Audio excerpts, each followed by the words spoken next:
區區香港，區區寶藏，18好時光。主持李萬芬、伍文生、何展鵬。18好時光。而家嘅時間係7點，準備10分啦。你收聽緊嘅係香港電台第一台，直播室有我何展鵬喺度，仲有李萬芬，大家好。仲有我艾神文生哥哥，大家好。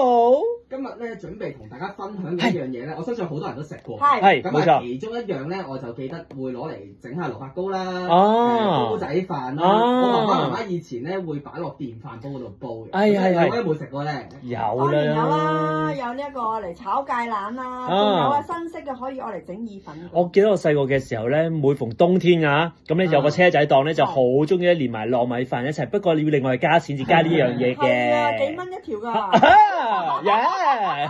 究竟係啲咩咧？18好時光，非遺有古講。好，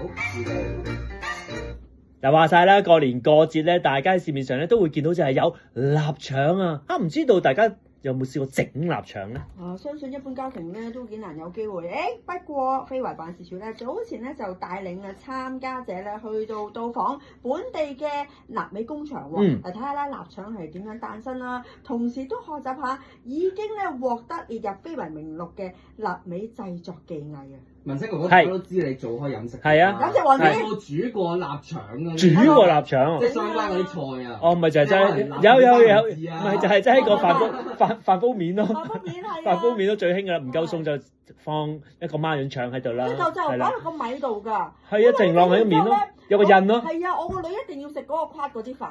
特別係啦，有啲油份喺度啊嘛。冇錯啦，嗱之前咧非遺署咧就舉辦咗活